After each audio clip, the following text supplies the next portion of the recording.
저는요, 제가 지금 57이 됐어요. 57이 됐는데, 51살 때 얘기하는 거예요. 51살 때. 막 부흥회를 다니고 이제 막 열심히 살았어요. 열심히 살았는데, 제 마음에, 하나님이 내 이름으로 상가를 사주시면, 상가에서 나오는 월세를 받아가지고 구제하고 선교하는데 내가 쓰고 싶다. 여러분 그런 소원 갖고 계신 분 손 들어봐요. 예, 예. 그전에는 그런 생각 못하고 그냥 부흥회 10년 동안 40부터 50까지 10년 동안 부흥회 열심히 다녔어요. 사역 열심히 했거든요.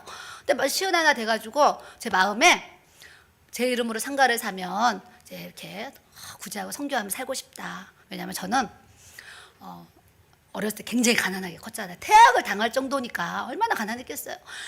그렇게 가난한 환경에서 컸기 때문에 이게 가난한 사람들의 마음이 사실 많이 헤아려져요. 그래가지고 목회를 하면서도 제가 물질도 많이 도왔어요.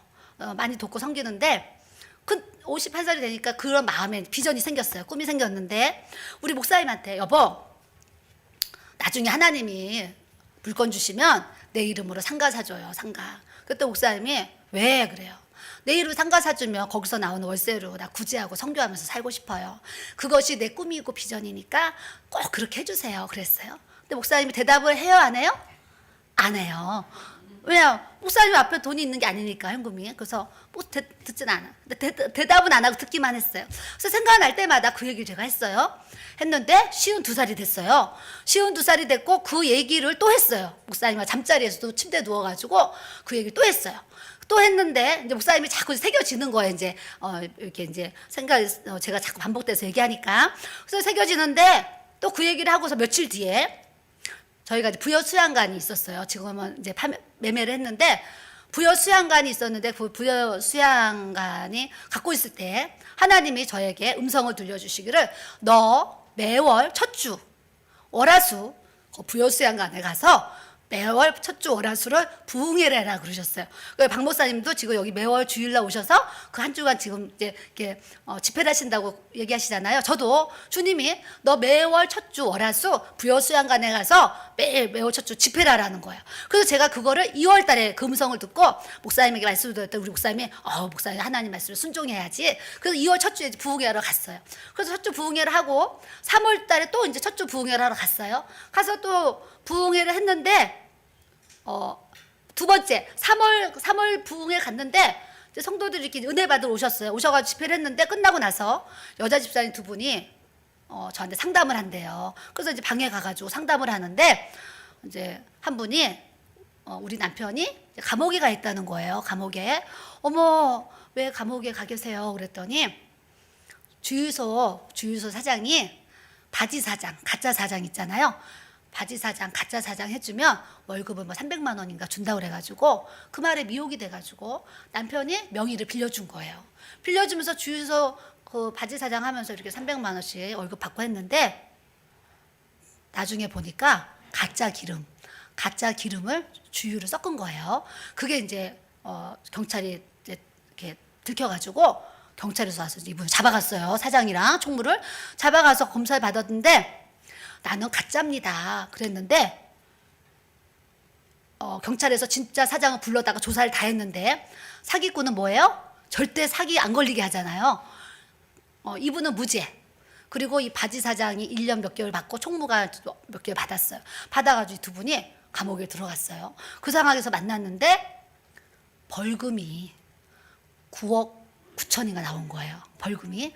그래서 대전에 건물 하나 갖고 있는데 대출이 있고 벌금을 물면은 손에 쥐는 게 한 푼도 없다는 거예요. 그래서 감옥에 있는 남편이 빨리 그걸 금매로 팔아서 당신이 손에 5천이나 1억이라도 져라. 이제 감옥에서 이제 부탁을 하는 거예요.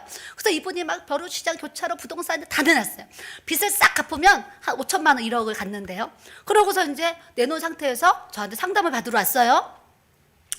그래요. 빨리 팔아서 5천이든 1억이든 손에 쥐셔야 되겠네요. 제가 얘기를 했죠. 얘기를 했더니 사모님 감사합니다. 그러고 이제 헤어졌어요. 헤어져서 제가 방에 가가지고 목사님 대전에서 이런 분이 왔는데 이렇대요. 너무 안 됐어요. 그 남편이 세상에 돈 300만 원 벌겠다고 명의 빌려줘서 그렇게 됐대요. 또 목사님이 너무 안 됐네. 그러더니 목사님이 그 건물 그 건물 내가 당신 사줄게. 이렇게 된 거예요. 그 건물을 내가 당신 사줄게. 그 건물을 날 사줘요? 당신 맨날 나한테 상가 사달라고 졸랐잖아. 빨리 그분 찾아가지고 그 건물 우리가 산다고 그래. 그러는 거예요. 그래서 연락처도 모르는데 뛰어나갔더니 이분들이 마당에서 커피를 마시고 있는 거예요. 그래서 집사님, 우리 목사님이 그거 건물 제 이름으로 사주신대요. 이렇게 됐어요. 사모님 너무 감사하죠. 그랬더니 그 건물을 그때 19억 5천에 내놨대요. 근데 우리 목사님이 그 어려운 사정을 알고 가보지도 않고서 20억 주겠다고 그래. 이렇게 된 거예요. 그래서 이제 우리 목사님이 20억을 주신대요. 사모님 너무 감사해요. 이분이 5천만 더 받으니 너무 감사해 하는 거예요. 그러면 제 손에 한 1억 5천이나 1억 될 것 같대. 그래서 잘 됐네요. 그러고서 이제 헤어졌어요. 헤어져서 이분이 감옥에 가서 물어봤더니 그 남편 목사님이 너무 감사하지. 그 목사님 사모님이 우리 건물을 사주면 얼마나 감사해. 그리고 거기서 월세가 나오면 얼마나 좋은 일에 많이 쓰시겠어. 그분한테 팔고 싶다고 빨리 팔으라는 거예요. 그래서 그날 밤 하나님 앞에 기도를 했어요. 하나님, 제가 이 건물을 사는 것이 하나님의 뜻입니까? 기도를 하는데 주님이 5가지 한상을 보여주시면서 그 건물을 사라 그러셨어요. 사라 그러시는데 마지막 음성에 내 안에서 5천 더 줘라 그러시는 거예요. 19억 5천인데 20억을 주기로 했는데 주님은 5천 더 줘라 그러세요. 그래서 20억 5천을 이제 줘야 돼요. 주는데 우린 돈 없었어요. 그때 없었는데 다 대출을 받아놓은 그 건물이었어요. 대출이 돈 조금만 있어 살 수 있는 건물. 그래가지고 사야 되겠다. 전화를 했어요. 집사님, 어젯밤에 하나님 기도하는데 5천을 또 더 드리래요.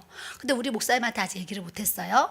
우리 목사님이 5천 더 준다고 하면 제가 드립니다. 근데 우리 목사님이 안 된다고 하면 제가 못 드립니다. 그랬어요. 그래서 이제 집에 가서 목사님한테 어젯밤에 기도하는데 이만저만 해서 5천 더 드리라고 하는데 해요. 그랬어요. 우리 목사님이 뭐라고 그러셨겠어요?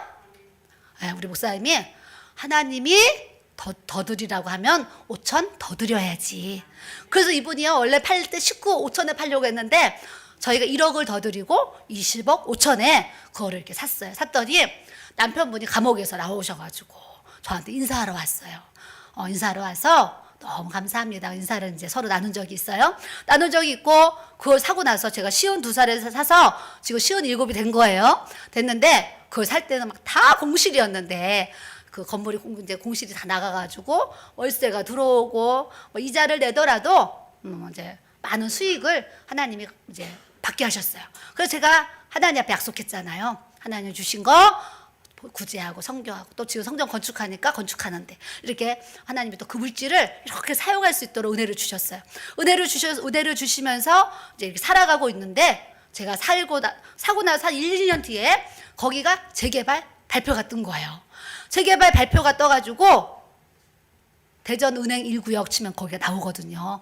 나와서 이제 막 지금 서류가 오고 있어요. 그래서 한번은 제가 조합 사무실에 방문을 했어요. 방문을 해서 물어봐야 되겠다. 그랬더니 그 조합 그 일하시는 이사님이 막 이제 계산을 하시더니 사모님 거기 건물은 나중에 한 80억 받으실 수 있겠네요. 그러셨어요.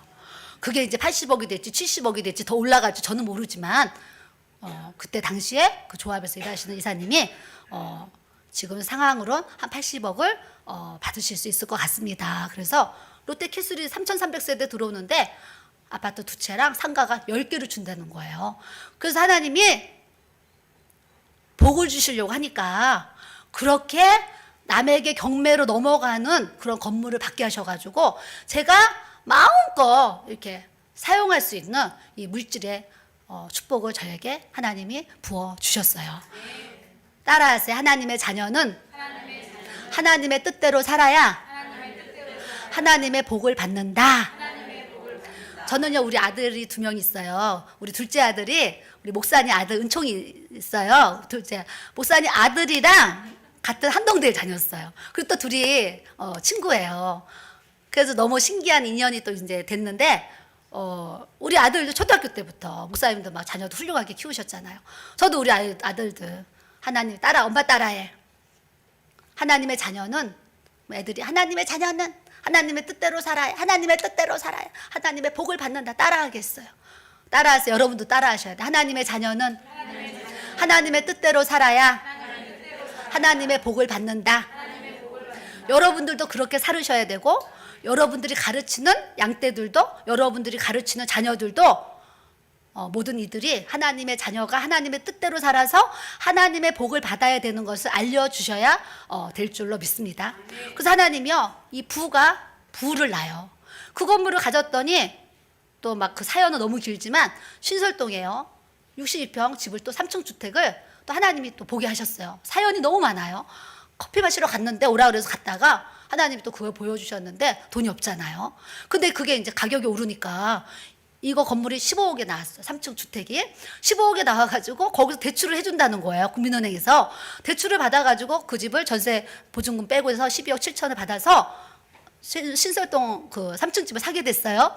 사게 됐는데 사고 나서 봄에 샀는데 가을이 되니까 또 신설 1구역이 재개발이 돼가지고 지금 저는 15억에 샀는데 돈 하나도 없이 대출 받아서 산 거예요. 월세가 나오니까 다 내고도 남잖아요. 사고 났더니 지금 그게 또 2배가 올라가지고 재개발이 떠가지고 30억이 넘는 또 이렇게 건물이 되도록 하나님 또 이렇게 역사해 주셨어요. 내가 돈 따라다닌 적이 없고 주님 앞에 기도하면서 돈 주세요 막 이렇게 해본 적도 없는데 하나님의 뜻대로 사는 삶을 주님 앞에 이렇게 드리니까요, 영권, 인권, 물권이 그냥 이렇게 따라오는 거예요. 그러니까 여러분들이 내가 돈을 움켜 이렇게 잡으려고 그런다 그래서 움켜 잡혀지지 않아요. 하나님이 성령의 바람을 불어서 내 손에 돈이 움켜 잡혀지는 이 은혜와 능력을 여러분들이 소유해야 될 줄로 믿습니다.